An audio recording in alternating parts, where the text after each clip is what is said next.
이원하 변호사의 사건 X파일. 여러분은 교도소 하면 어떤 게 가장 먼저 떠오르시나요?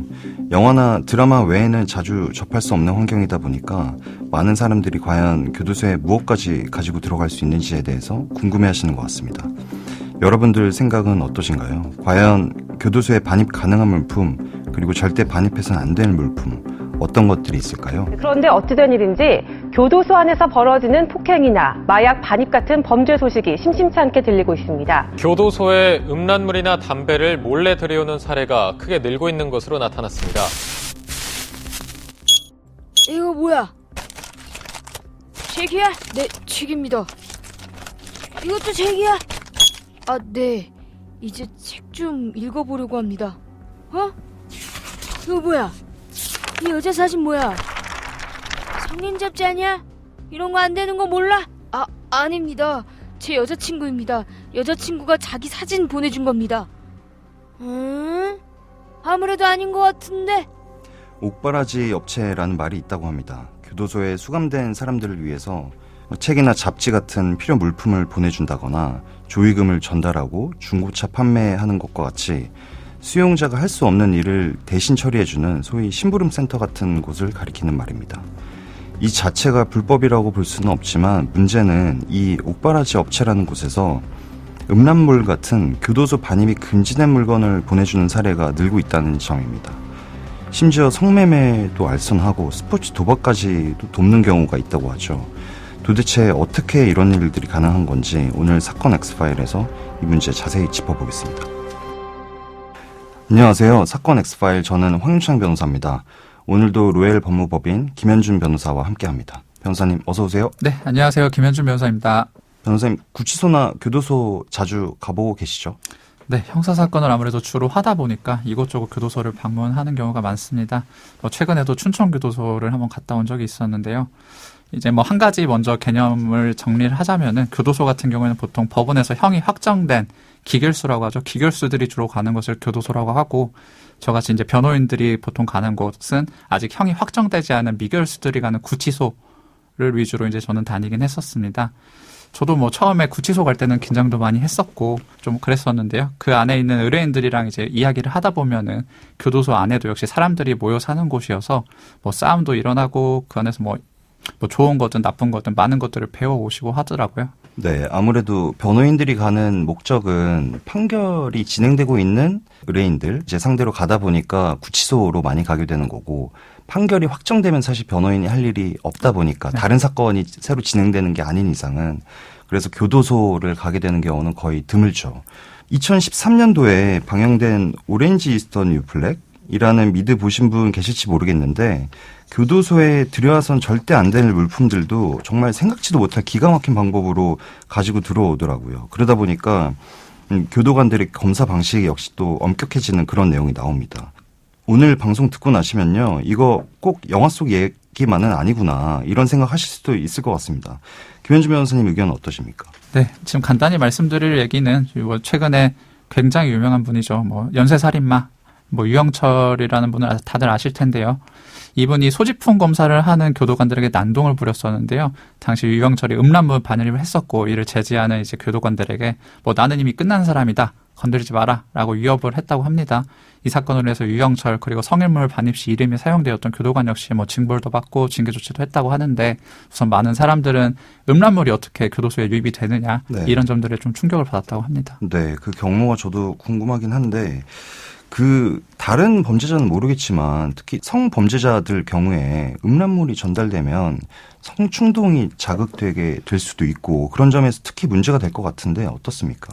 우선 기본적으로 교도소라는 존재가 범죄자들에게 징벌적인 처분도 있지만 재범을 하지 못하도록 교화를 하는 곳입니다. 그렇죠. 특히 성범죄자들한테 음란물이 전달되어서 반성하는 게 아니라 음란물 통해 성욕을 해소하는 곳이 되고 있다는 것, 이 의미에서 교도소가 제 역할을 하지 못하고 있는 점들이 있습니다.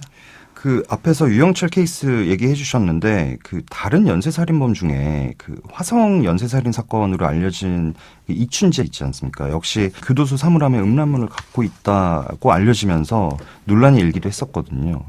그러면 이것부터 여쭤볼게요. 교도소에 반입이 가능한 물품, 절대 반입 안 되는 물품 이런 게 어떻게 명확히 구분이 돼 있습니까?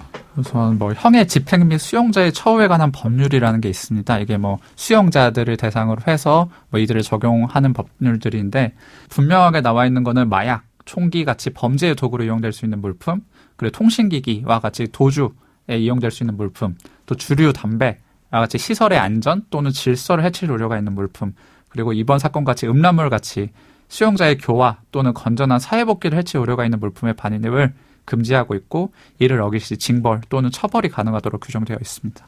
그 언뜻 떠올려 보면 가족이나 지인이 면회 올 때 직접 가지고 들어오는 경우가 있을 거고 우편으로 배달받는 경우도 있을 텐데 다 검사를 꼼꼼히 할 것 같거든요. 그래서 좀 의아하긴 합니다. 그 적발을 어떻게 하는 거죠? 그 적발이 쉽지가 않은 건가요?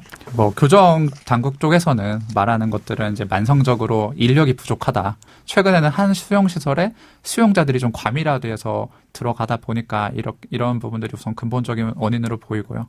또 수용자들에 대한 처우도 예전보다 많이 좋아지면서 뭐 도서 반입도 가능해지고 뭐 예전에는 전자사전까지도 이용이 가능해져서 그 전자사전을 이용해서 음란물을 보는 경우까지도 있었다고 합니다.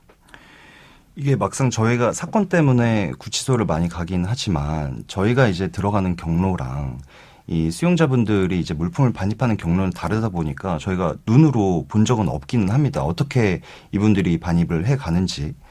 근데 보통 보면 변호인들도 들어갈 때 영상 스캔을 다 하지 않습니까? 네, 가방을 맞습니다. 영상 스캔하고 그래서 저 같은 경우에는 가방에 뭐 치약 있는 경우에도 어떤 액체에 해당한다라고 해서 그 치약을 뺏기는 경우도 많고 했었거든요. 또는 뭐 블루투스 이어폰 같은 경우에도 깜빡하고 가방에 넣어놨다가 그걸 적발되는 경우도 있었고 그래서 이 반입을 할 때 분명히 그런 어떤 기계적인 장치를 통해서 확인을 할 것 같고 그런데 이 반입 경로가 이런 어떤 공식적인 절차가 아니라 다른 뭐 그 교도소 내 직원이나 거기서 일하는 분들을 통해서도 뭐 들어오는 것 같습니다. 제가 이렇게 들어보니까.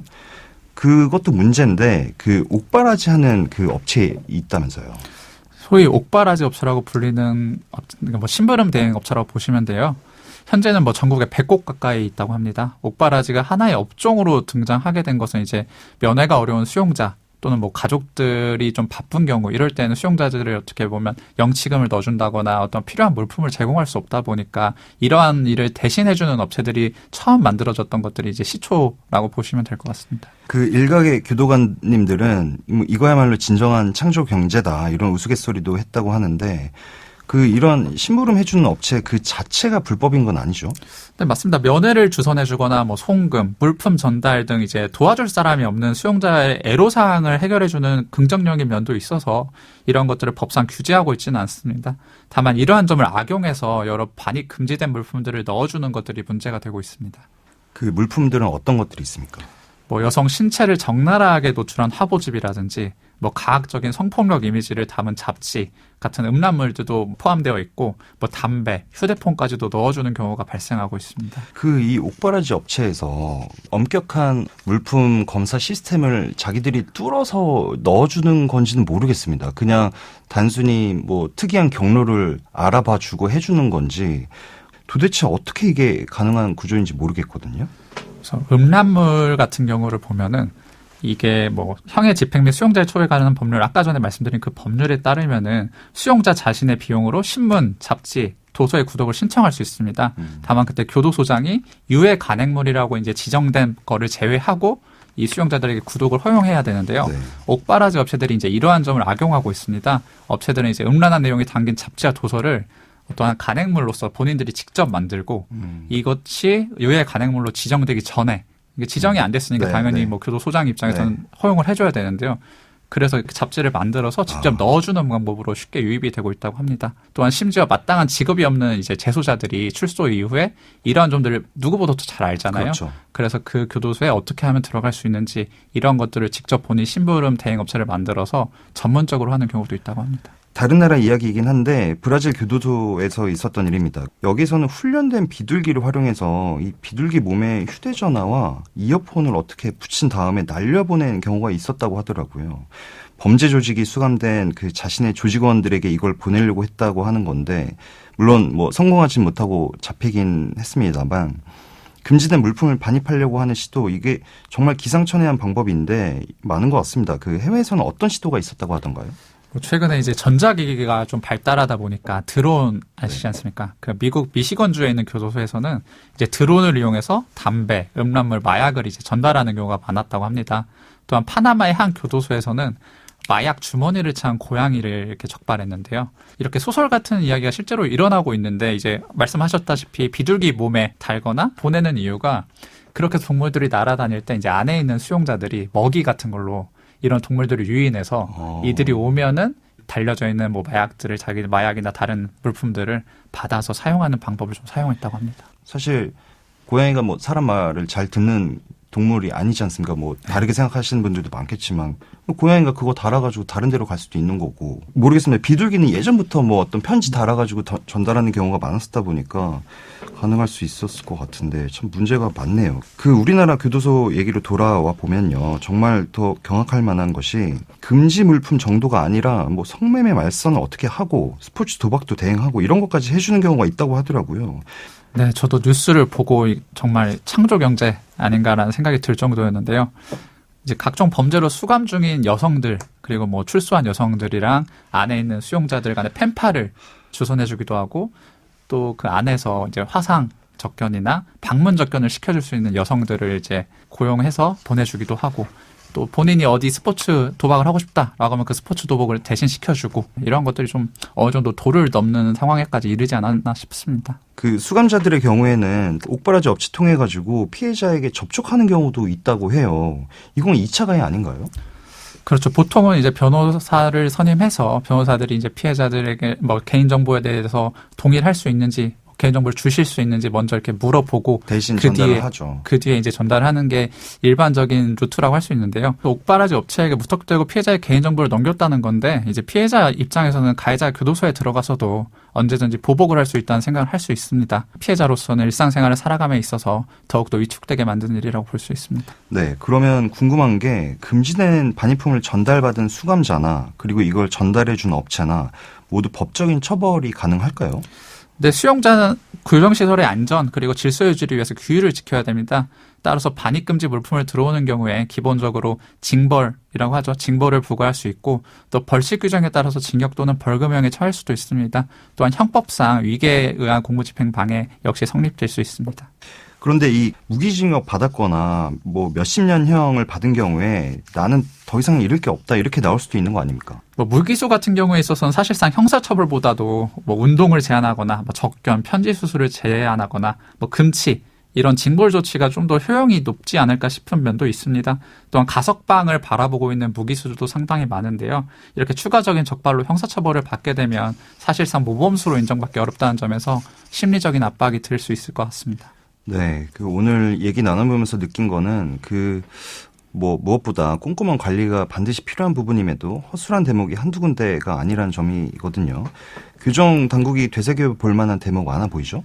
네, 전국 교정시설 수용자 중에 성범죄 관련 재소자가 15에서 20%나 된다고 합니다. 화성 연쇄 사건을 저지른 이춘재 역시도 음란자치 사진들 수십 장씩 가지고 있었다고 하는데 이는 교정과 교화를 목적으로 하는 교도소의 역할을 충분히 다하지 못하고 있는 것으로 볼 수 있습니다. 교정 인력 부족에 대한 해결과 음란물 반입금지 물품을 추적하고 이를 돕는 업체들에 대해서 강력하게 제재할 수 있는 대책을 강구해야 할 것으로 보입니다. 사건 엑스파일 오늘은 그 수용자들에게 휴대폰이나 음란물 같은 반입이 엄격히 금지된 물품들이 버젓이 전달되고 있는 실태 짚어봤습니다. 오늘 저희가 준비한 내용은 여기까지입니다. 끝곡으로 윤미래의 검은 행복 들려드리면서 이 시간 마치겠습니다. 여러분은 모두 변호받아 마땅한 사람들입니다. 사건 엑스파일. 여러분 고맙습니다.